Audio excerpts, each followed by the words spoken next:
Hello everyone, welcome back to my YouTube channel. In this video, we are going to discuss CBSE class 12th chemistry chapter number 1st solution. Solution के most important question इस video में हम लोग discuss करने जा रहे हैं. Okay, so let's start the video. पहले क्वेश्चन में हमसे बोला है the statement the relative lowering of the vapour pressure is equal to the ratio of moles of the solute to the total number of moles in the solution refers to. आपको question में बताना है कि किस law के according जो relative lowering of vapour pressure होता है इज इक्वल टू, वो किसके इक्वल होता है, मतलब is equal to the ratio of moles of solute to the total number of moles. मतलब ये किस में होता है कि जो रेशियो होता है मोल्स का, moles of solute to the total number of moles, वो relative lowering of vapour pressure के इक्वल होता है किस लॉ के अकॉर्डिंग. तो पहला ऑप्शन है हमारा हेनरी लॉ, दूसरा ऑप्शन है हमारा डाल्टन्स लॉ, तीसरा ऑप्शन है हमारा राउल्ट्स लॉ और चौथा ऑप्शन है हमारा चार्ल्स लॉ. ओके, तो अगर हम लोग यहाँ से देखते हैं तो हमारा जो करेक्ट आंसर है वो करेक्ट आंसर है हमारा Raoult's law. Okay, correct answer हमारा क्या हो जाएगा, राउल्ट. क्वेश्चन नंबर 2 है हमारा if liquid A and B form an ideal solution then. हमसे बोला है कि एक लिक्विड ए है एंड एक लिक्विड बी है, अगर वो आइडियल सॉल्यूशन फॉर्म करता है तब क्या होगा. Enthalpy of mixing is zero, जो इंथैलेपी होगी मिक्सिंग की वो क्या हो जाएगी, जीरो हो जाएगी. Second option entropy of mixing is zero, जो हमारी एंट्रोपी हो जाएगी मिक्सिंग की वो क्या हो जाएगी हमारी जीरो. या फिर थर्ड ऑप्शन में हमारा है कि free energy of mixing is zero, जो हमारी फ्री एनर्जी होती है मिक्सिंग की वो क्या हो जाएगी हमारी जीरो हो जाएगी. या फिर जो हमारा लास्ट ऑप्शन है free energy as well as the entropy of mixing are each zero. कह रहे हैं कि फ्री एनर्जी के साथ हमारी एंट्रोपी क्या वो दोनों जीरो हो जाएंगी. तो अगर हम लोग यहाँ से देखते हैं तो जो हमारा करेक्ट ऑप्शन है, करेक्ट ऑप्शन हमारा ये होगा कि enthalpy of mixing is zero, means option A. Option A क्या हो जाएगा हमारा करेक्ट ऑप्शन है. ओके, क्वेश्चन थर्ड है हमारा which one of the following is not correct for an ideal solution. आपको बताना है इनमें से कौन सा ऑप्शन जो है ना वो आइडियल सॉल्यूशन के लिए करेक्ट नहीं है.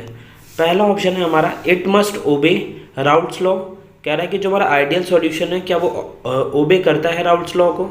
सेकेंड है हमारा कि delta H mix which is equals to zero, हमारा जो डेल्टा एच मिक्स होता है क्या वो जीरो के इक्वल है. सी कि delta V mix which is equals to zero. Next option number D है हमारा कि delta H mix equals to delta V mix which is not equals to zero. अब हम इसमें ऑप्शन नंबर डी में हमसे क्या बोला कि जो डेल्टा एच मिक्स है हमारा which is equals to delta V mix और नॉट इक्वल्स टू जीरो. तो ये जो ऑप्शन नंबर डी है हमारा, ऑप्शन नंबर डी ही हमारा क्या हो जाएगा करेक्ट आंसर.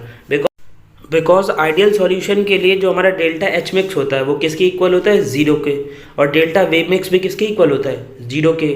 और आइडियल सॉल्यूशन जो होता है हमारा वो राउल्ट्स लॉ को ओबे करता है, इसीलिए हमारा ऑप्शन नंबर डी क्या हो जाएगा, option number D is correct answer. Okay,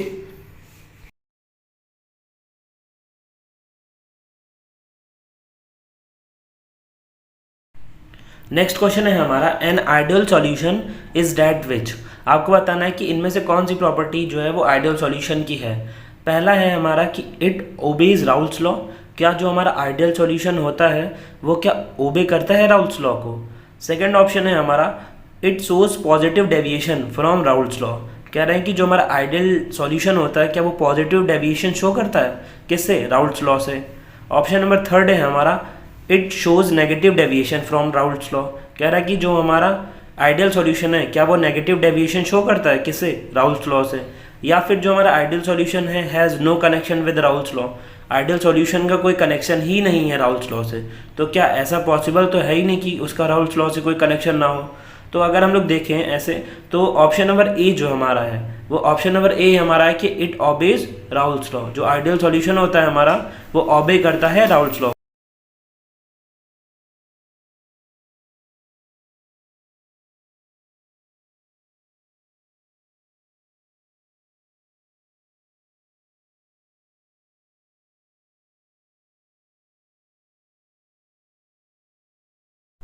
next question है हमारा the partial pressure of the gas in vapour phase is directly proportional to the mole fraction of the gas in the solution given bye.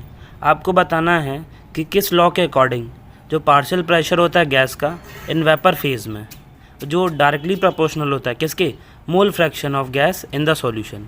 Okay, तो किस law के according ये होता है. तो पहला ऑप्शन है हमारा राउल्ट्स लॉ, क्या ये राउल्ट्स लॉ के अकॉर्डिंग है. दूसरा हमारा है ऑसवर्ड्स लॉ के अकॉर्डिंग है। तीसरा है हमारा डिस्ट्रीब्यूशन लॉ, और चौथा है हमारा हेनरी लॉ। तो देखिए, ना ही ये राउल्ट्स लॉ के अकॉर्डिंग है और ना ही ये ऑसवर्ड लॉ के अकॉर्डिंग है। डिस्ट्रीब्यूशन लॉ के अकॉर्डिंग भी ये नहीं है। तो अगर हम लोग यहाँ से देखते हैं तो हमारा करेक्ट आंसर जो है मोल फ्रैक्शन और पार्शियल प्रेशर वाला जो हमें बताता है वो कौन है?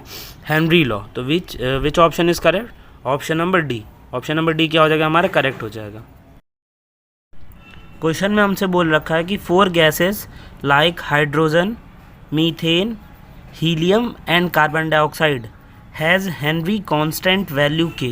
क्वेश्चन में हमको 4 गैसेस गिवन है। पहली हाइड्रोजन है, मीथेन, हीलियम, कार्बन डाइऑक्साइड। उनके हमें हेनरी कांस्टेंट गिवन है। जैसे हमारा हाइड्रोजन का हेनरी कांस्टेंट कितना है? 69.16। हमारे मीथेन का हेनरी कांस्टेंट कितना है? 144.979। और इसी तरीके से अगर हम लोग देखें तो हीलियम का कितना है? 0.413। And CO2 means carbon dioxide का कितना है? 1.67। सो आपको गैसेस का हेनरी कांस्टेंट गिवन है। अब आपको बताना है the gas which is more soluble liquid is. आपको बताना है इनमें से कौन सी गैस जो है ना सबसे ज़्यादा सॉल्यूबल होगी किसमें? लिक्विड में। ओके, तो देखिए पहला ऑप्शन क्या है हमारा? हीलियम। सेकेंड है हमारा मीथेन। थर्ड है हमारा हाइड्रोजन। और फोर्थ है हमारा CO2। तो देखिए कैसे हम लोग डिसाइड करेंगे किसका जो है ना जो कौन सी गैस जो है सबसे ज़्यादा सॉल्यूबल होगी लिक्विड में। तो देखिए जिसका हेनरी कांस्टेंट मीन्स के सबसे ज़्यादा होगा वही क्या होगी? ज़्यादा सॉल्यूबल होगी किसमें? लिक्विड में। ओके, बिकॉज के जो है ना वो डायरेक्टली प्रोपोर्शनल है किसके? जिसका सबसे ज़्यादा के ज़्यादा वही क्या होगा? मोर सॉल्यूबल इन लिक्विड। तो अगर हम लोग यहाँ से देखें तो के किसका सबसे ज़्यादा है? तो 144.979 मीन्स मीथेन का सबसे ज़्यादा है।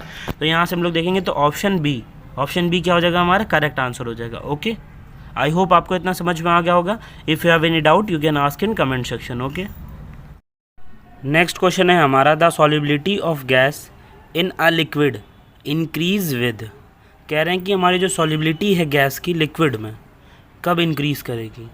मान लीजिए हमको बहुत ज़्यादा गैस डिज़ोल्व करनी है किसमें? लिक्विड में। तो कैसे हम लोग बहुत ज़्यादा gas, maximum amount of gas dissolve कर सकते हैं लिक्विड में। ओके, कैसे उसकी सॉल्युबिलिटी को गैस की बढ़ा सकते हैं लिक्विड में? क्या बढ़ा दें हम लोग या क्या कर दें जिससे ये चीज़ पॉसिबल हो जाए? तो पहला ऑप्शन है हमारा इंक्रीज़ ऑफ टेम्परेचर। क्या टेम्परेचर बढ़ाने से ऐसा पॉसिबल है? सेकेंड है amount of liquid taken. Third option है हमारा डिक्रीज़ इन टेम्परेचर। मान लीजिए हम टेम्परेचर को डिक्रीज़ कर दें। फोर्थ है हमारा रिडक्शन ऑफ गैस प्रेशर। हमें जो गैस प्रेशर का रिडक्शन है उसको कम कर दें। तो देखिए टेम्परेचर बढ़ जाएगा तब तो सॉल्युबिलिटी इंक्रीज़ नहीं होकर डिक्रीज़ हो जाएगी। तो अगर हम लोग ऑप्शन सी देखें तो ऑप्शन सी क्या हो जाएगा? विच हमारा ऑप्शन करेक्ट हो जाएगा। बिकॉज जब हमारा टेम्परेचर कम होता है तो अब हमारी सॉल्युबिलिटी क्या हो जाती है? बढ़ जाती है। ओके, ये मतलब जो सॉल्युबिलिटी ऑफ गैस होती है वो टेम्परेचर के इन्वर्सली प्रोपोर्शनल होती है। मीन्स अगर सॉल्युबिलिटी बढ़ाना है तो टेम्परेचर को हमें क्या करना पड़ेगा? डिक्रीज़ करना पड़ेगा। आई होप आपको समझ में आ गया होगा। नेक्स्ट क्वेश्चन है हमारा the order of osmotic pressure of isomolar solution of. आपको इसमें बताना है कि osmotic pressure of isomolar solution का क्या ऑर्डर होगा, मतलब मींस कौन सा करेक्ट ऑर्डर इसमें से सही है। पहला है हमारा BaCl2, दूसरा है NaCl एंड सुक्रोजिस। मतलब कुछ सॉल्यूशन गिवन है आपको, BaCl2 का सॉल्यूशन है, NaCl का गिवन है आपको और सुक्रोज का गिवन है। आपको बताना है इसमें किसका ऑर्डर सही है। पहला है हमारा BaCl2 का सबसे ज़्यादा, then NaCl, then sucrose.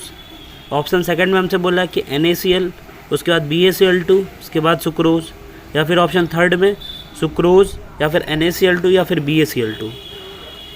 Option D में हमसे बोला है BaCl2 का सबसे ज़्यादा होगा या देन सुक्रोज या फिर NaCl का। तो एक चीज़ आपको पता होनी चाहिए कि जो ऑर्डर होता है ऑस्मोटिक प्रेशर का आइसोमोलर सॉल्यूशन, जो हमारा सुक्रोज का होता है ना, मींस ऑप्शन सी, वो क्या होता है हमारा सबसे ज़्यादा है। मींस सुक्रोज में हमारा सबसे ज़्यादा है, उसके बाद हमारा NaCl, उसके बाद हमारा किस में है BaCl2। मींस ऑप्शन नंबर सी क्या हो जाएगा हमारा करेक्ट हो जाएगा। Okay, which one of the following is an example of gaseous solution. आपको बताना है कि इनमें से कौन सा एग्जाम्पल जो है वो गैसियस सॉल्यूशन का एग्जाम्पल है। पहला ऑप्शन है हमारा कैम्फर इन नाइट्रोजन गैस। आपको बताना है कि जो कैम्फर है, क्या हम उसको जब नाइट्रोजन गैस में डिज़ोल्व करते हैं तो क्या वो हमारा गैसियस सॉल्यूशन का एग्जाम्पल है। सेकेंड है हमारा solution of hydrogen in palladium. हमारा जो सॉल्यूशन है हाइड्रोजन के किस में? पैलाडियम में। थर्ड ऑप्शन जो हमारा है वो है हमारा chloroform mixed with nitrogen gas. Chloroform हम किसके साथ मिक्स कर रहे हैं? विद नाइट्रोजन गैस के साथ। और थर्ड ऑप्शन है हमारा बोथ ए एंड सी। देखिए क्वेश्चन में हमसे बोला है कि गैसीय सॉल्यूशन हमें बताना है, गैसीय सॉल्यूशन का एग्जांपल हमें बताना है, यस और नो।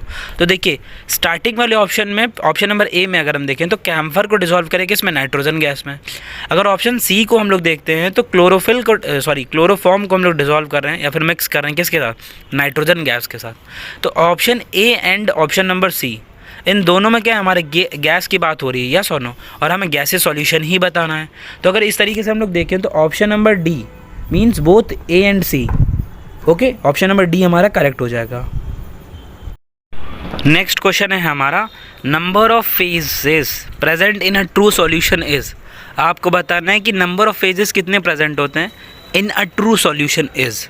ओके, फर्स्ट ऑप्शन है हमारा 1, सेकेंड ऑप्शन है हमारा 2, थर्ड ऑप्शन है हमारा कि depends on number of solutes.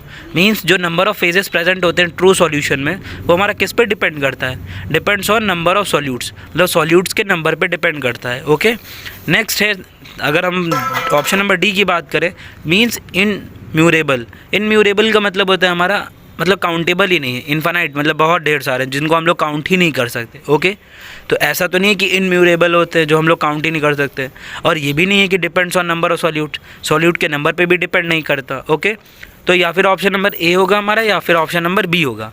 तो जो नंबर ऑफ फेजेस प्रेजेंट होते हैं ना ट्रू सॉल्यूशन में वो कितने होते हैं हमारे? टोटल 1 होता है। ओके, आई होप आपको समझ में आ गया होगा। If you have any doubt you can ask in comment section. Okay.